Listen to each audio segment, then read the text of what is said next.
Si alguien te hizo daño, y lo hizo a propósito, no fue un error. Fue odio. Hay personas que no solo te hieren, lo planean, lo calculan. Y cuando te ven roto, sonríen. Hoy vamos a hablar de qué tipo de persona hace eso. Y sobre todo, qué tienen en común las víctimas que más sufren a su lado. Lo que vas a descubrir podría cambiar la forma en que te relacionas, para siempre. Ahora, la verdadera pregunta no es por qué lo hicieron. La verdadera pregunta es, ¿qué harás tú al respecto? Cuando alguien causa daño intencional, revela mucho más que un simple momento de crueldad. Expone un estado psicológico más profundo, el desprecio. El desprecio no es solo ira o disgusto. Es la creencia de que la otra persona no merece consideración, es indigna de empatía o incluso menos que humana. Y una vez que esa creencia se arraiga en el corazón y la mente de alguien, se convierte en terreno fértil para comportamientos destructivos. Las personas no dañan a otros intencionalmente a menos que primero les hayan quitado valor en su marco interno.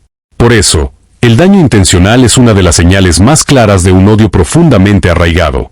Para lastimar a alguien deliberadamente, una persona debe pasar por un proceso de justificación mental.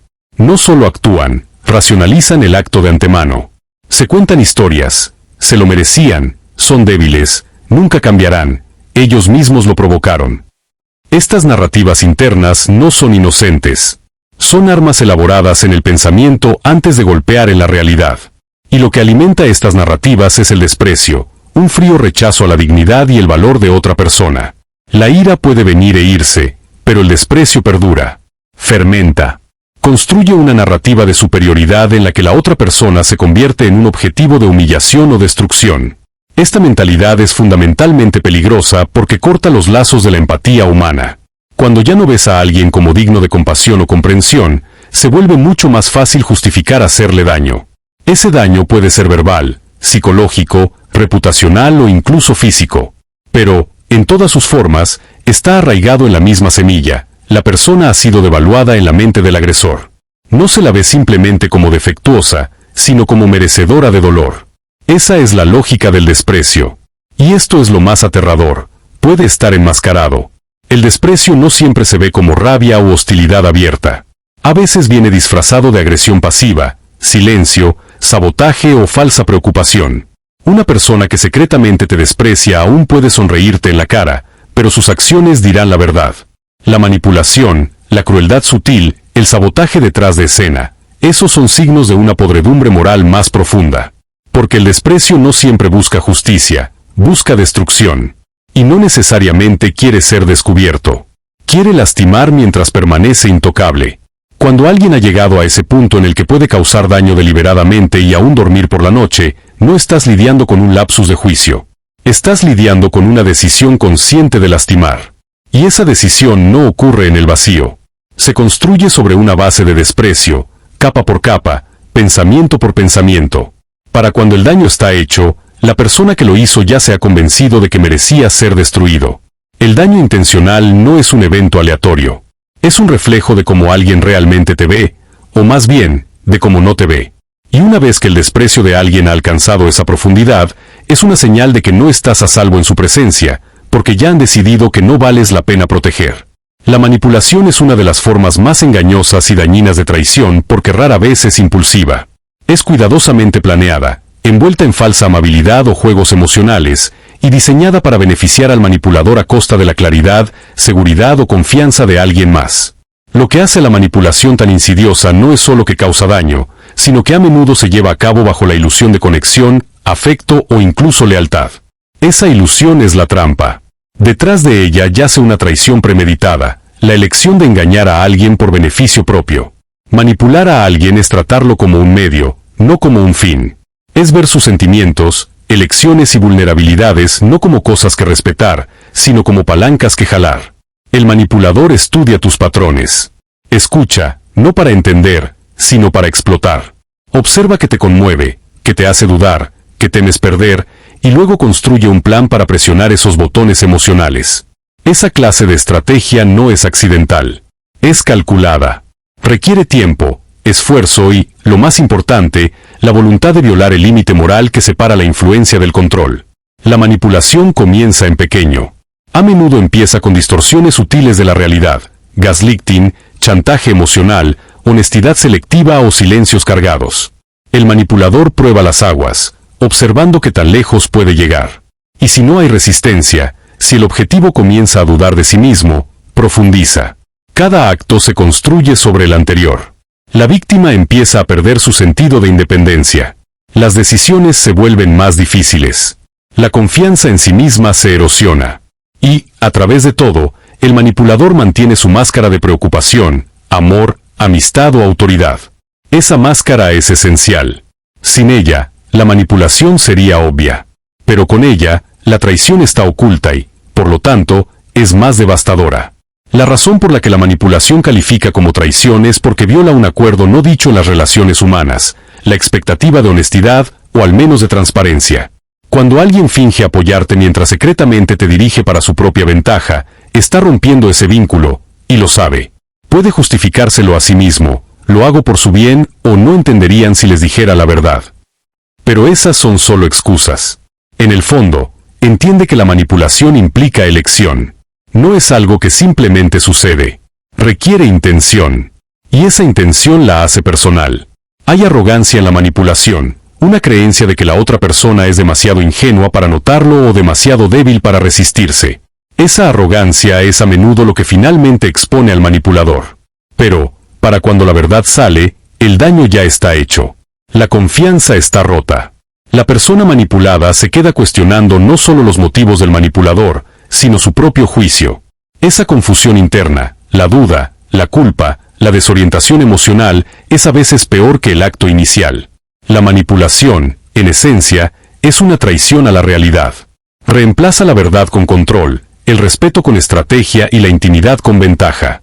Es una traición no solo a la confianza de otra persona, sino a la idea misma de que las relaciones deben basarse en respeto mutuo y verdad. Y cuando alguien te manipula, no solo te está mintiendo. Está decidiendo que tu autonomía es suya para usar. Cuando alguien realmente desea hacerte daño, no se molesta en atacar lo obvio. No pierde tiempo con lo superficial. Va directo al corazón, aquello que amas, lo que has construido, lo que te define. Porque lo saben, consciente o instintivamente, el verdadero daño no se causa con fuerza bruta, sino con precisión emocional. No es crueldad al azar. Es cálculo. Es un intento deliberado de desestabilizarte desde dentro. Por eso duele tanto. Quien actúa desde el odio o el resentimiento profundo entiende que, para herirte de verdad, tiene que ir tras lo que le da sentido a tu vida. Tal vez sea tu familia, tu vocación, tu fe, tu identidad o simplemente tu paz interior. Buscan tu ancla y lo socavan. No porque sea sencillo, sino porque es devastadoramente efectivo. Ese golpe no solo hiere, te desconcierta, te hace tambalearte, te arrastra hacia la duda, la confusión, la desesperanza. Y ese es su verdadero objetivo. No buscan solo verte herido, quieren verte roto. Este tipo de ataque es emocional y meticuloso. Si valoras la lealtad, te traicionan. Si valoras la verdad, te mienten con descaro. Si te importa tu reputación, la ensucian. Y no lo hacen abiertamente. No necesitan gritar. Operan en silencio, desde las sombras, con gestos sutiles y sabotajes casi invisibles. Saben que, si logran tocar lo que más amas, no hace falta violencia. Basta con presionar el punto exacto. El daño psicológico es profundo. Te obliga a cuestionarte. ¿Por qué me importaba tanto? ¿Fui ingenuo? ¿Debo cerrarme al mundo? Es natural pensar así, pero justo eso forma parte del ataque. No quieren solo quitarte algo valioso. Quieren arrancarte la capacidad de valorar. Que dejes de creer, de amar, de confiar. Y si lo logran, han ganado. Lo más inquietante es que muchas veces estos golpes vienen de personas cercanas. No de desconocidos.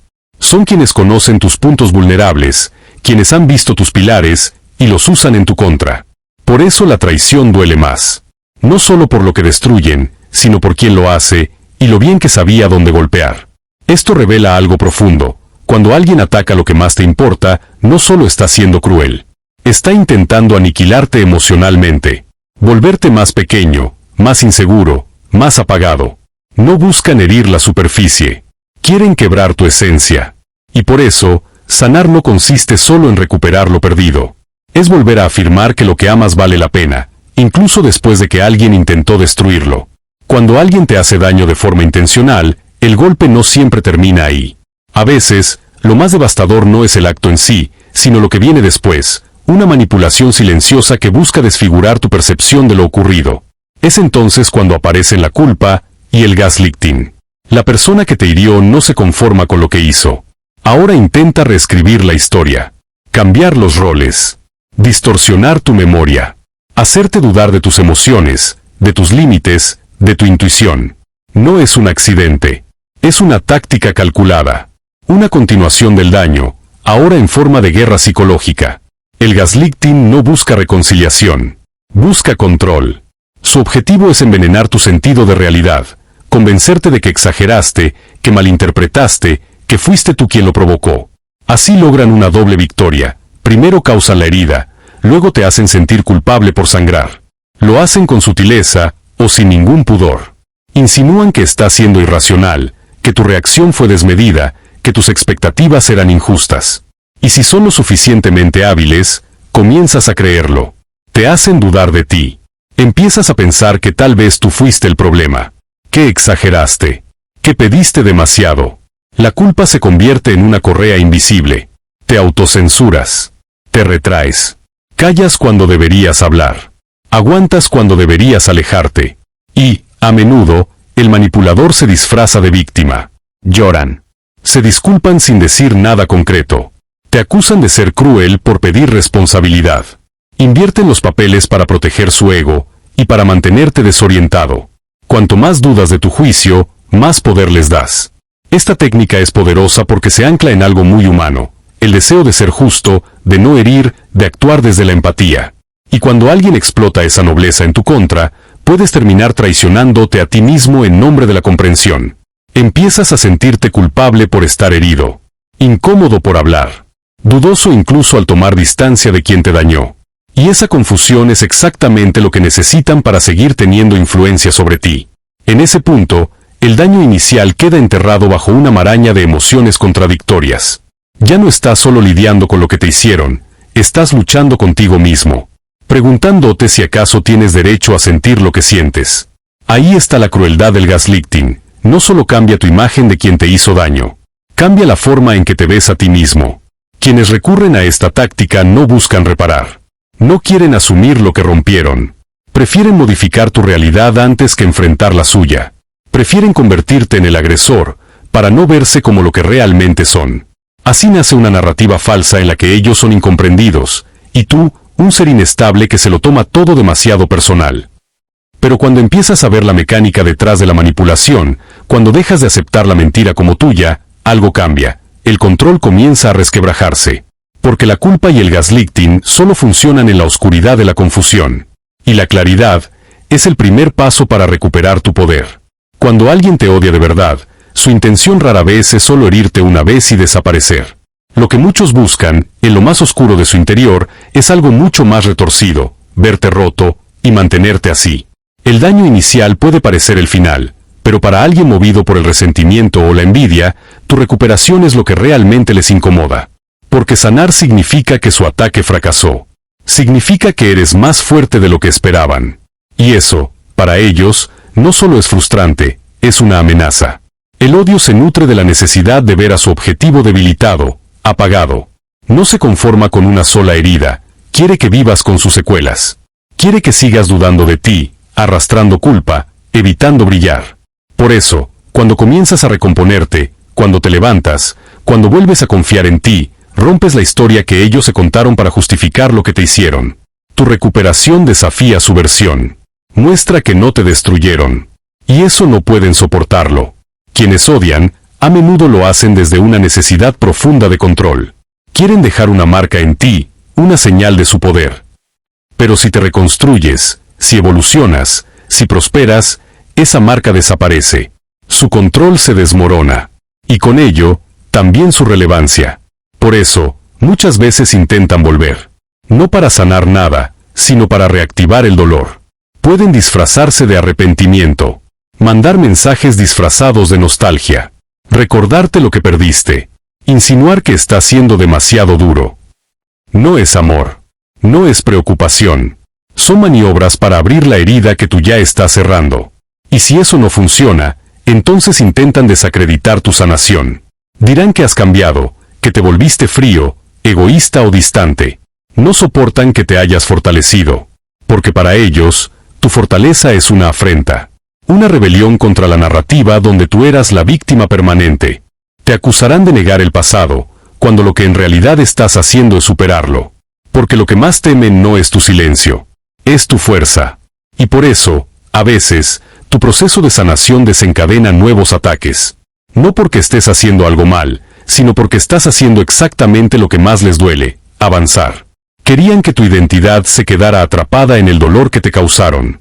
Pero tú decidiste crecer. Y eso es inaceptable para quien necesita que sigas siendo pequeño para sentirse poderoso. Sanar no es solo recuperarte. Es devolverle la dignidad a tu historia. Es tomar lo que rompieron y reconstruirlo en tus propios términos. Quienes te odian tal vez nunca lo reconozcan. Nunca pidan perdón.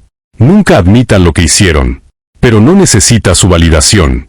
Tu mayor acto de libertad es sanar a pesar de ellos. Porque cuando lo haces, no solo te liberas del daño, destruyes todo el marco que sostenía su odio. Y eso, sin necesidad de venganza, es la victoria más poderosa que puedes tener. Cuando alguien te hiere con intención, el primer impulso suele ser devolver el golpe. Hacerles sentir lo que tú sentiste. Exponerlos. Desquitarte. Y ese deseo es humano. Es una reacción visceral que surge cuando tu sentido de justicia se activa. Significa que aún estás conectado con lo que es correcto y lo que no. Pero hay una línea fina y decisiva entre justicia y venganza. Y es ahí, en ese espacio, donde se define tu poder real. La venganza se disfraza de alivio. Susurra que lo merecen. Que tienes el derecho de herir como fuiste herido. Y tal vez si lo merezcan.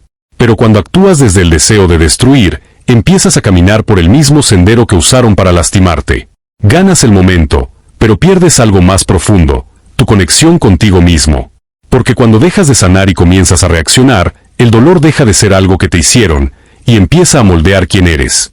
Responder con integridad no es callar la verdad. No es restarle gravedad a lo que viviste. Al contrario, ser honesto requiere firmeza. Nombrar el daño sin suavizarlo. No permitir que sea minimizado ni reescrito. Pero también exige que rompas el ciclo. Que tu respuesta no sea una copia de su violencia emocional. Elegir la verdad sobre la venganza no es debilidad. Es fortaleza. No es rendirse. Es negarte a perderte a ti mismo en la oscuridad de otro. Y sí, hay una verdad difícil de tragar. Algunas personas jamás admitirán lo que hicieron. Negarán, manipularán, desaparecerán, y tú te quedarás con el peso de lo que pasó. Con la elección de qué hacer con todo eso. En ese punto, tu ancla será la honestidad. Sé claro contigo mismo. Sobre lo que viviste. Sobre cómo te cambió. Pero también, sé claro sobre la clase de persona que quieres ser, incluso frente al dolor. Se necesita fuerza para hablar sin gritar. Valentía para marcar límites sin odio. Madurez para irse sin hacer ruido, pero con decisión. Nada de eso te dará una satisfacción inmediata. Pero te dará algo que dura mucho más. Paz. Integridad. Poder interno. Y eso, nadie puede arrebatártelo. Poder decir con el tiempo. No mentí. No me rebajé. No me escondí. Dije mi verdad. Y la sostuve. Porque la verdad no necesita venganza para ser contundente. Una voz firme, sin dramatismo, puede dejar más expuesto al manipulador que 1000 gritos de furia. La verdad tiene raíces. Permanece. Atraviesa. Y te permite marcharte con la frente en alto. Porque, al final, esto no se trata solo de lo que te hicieron. Se trata de quien decides ser, después del dolor. Y eso es lo que realmente te libera. Al final, cuando alguien te hiere con intención, manipula tus emociones, ataca lo que más valoras y luego distorsiona tu realidad con culpa y gaslighting, no se trata solo de un conflicto. Es una declaración profunda de desprecio. Estas heridas no son accidentes.